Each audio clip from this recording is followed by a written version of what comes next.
আজ বিকেল ৫টায় দুর্গাপুজো উপলক্ষে নীলকুঠিডাঙ্গা ক্লাবের হল ঘরে ৩৫০ মহিলাকে বস্ত্র উপহার দিলেন পুরুলিয়া নাগরিক মঞ্চের সদস্যরা।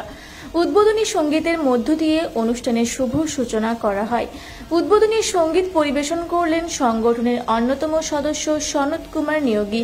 অনুষ্ঠানে উপস্থিত ছিলেন সভাপতি ডক্টর সুবল চন্দ্র দে, সেক্রেটারি ঋতুরাজ দে, সহসভাপতি নরেশ কুমার আগরওয়াল, সহসভাপতি বৈদ্যনাথ মণ্ডল, পার্থসারথী রয়, ডক্টর প্রবীর সরকার, সহসভাপতি দীপক কুমার সাউ, সহ সম্পাদক সুভাষ ব্যানার্জি এবং কমিটির সমস্ত সদস্য সহ বহু বিশিষ্ট সমাজসেবী ও গুণীজন। কমিটির সম্পাদক ঋতুরাজ দে জানালেন, তারা প্রতি বছরের মতো এবছরও সাধারণ মানুষের মুখে হাসি ফোটাতে পুজোর সময় আমরা এই উপহারটুকু দিতে পেরে ভীষণ আনন্দিত।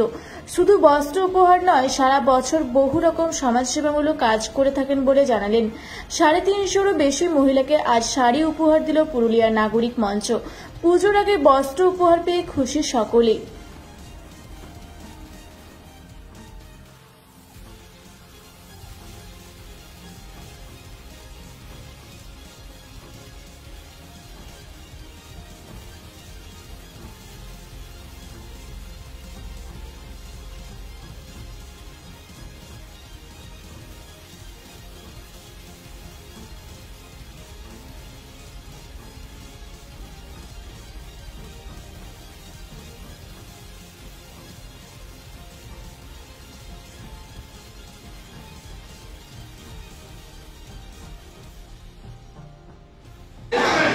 যারা মা বোনেরা হয়েছে তাদের হাতে আমরা উপহার তুলে দিচ্ছি।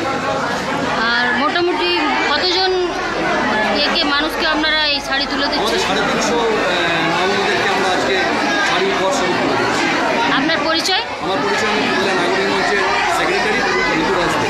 এছাড়াও আপনারা নাগরিক মঞ্চের উদ্যোগে আরও কিছু প্রোগ্রাম, বিভিন্ন কর্মসূচি সারা বছর নিয়ে থাকি। যেমন আমরা ১২ই জানুয়ারি বিবেকানন্দের জন্মদিবসে আমরা কম্বল বিতরণ অনুষ্ঠান করি শীতকালে। তারপরে আমরা ধরুন free health check up camp প্রত্যেক বছরই আমরা করে থাকি, ব্লাড ডোনেশন ক্যাম্প করে থাকি। তারপরে আমাদের ট্রি প্ল্যান্টেশন আমরা প্রোগ্রাম করে থাকি। তারপরে আমরা ধরুন করোনার সময় আমরা বিভিন্ন ধরনের প্রোগ্রাম নিয়েছি সামাজিক কল্যাণে, এবং অযোধ্যাতে মুখোশ শিল্পীদেরকে 25টা চড়িদার মুখোশ শিল্পী পরিবারকে আমরা তুলে দিয়েছিলাম, আমাদের খাদ্য সামগ্রী 1 মাস আগে তুলে দিয়েছি।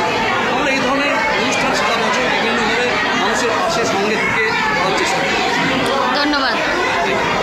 আমি তাদের নাম বলছি, আপনাদের সকলে জানা দরকার যে আজকের এই শাড়ি উপহারের কর্মসূচিতে এই প্রত্যেকটি সদস্যদের। পুরুলিয়া থেকে মৌসুমী কোলের রিপোর্ট, রূপসী বাংলা মিডিয়া।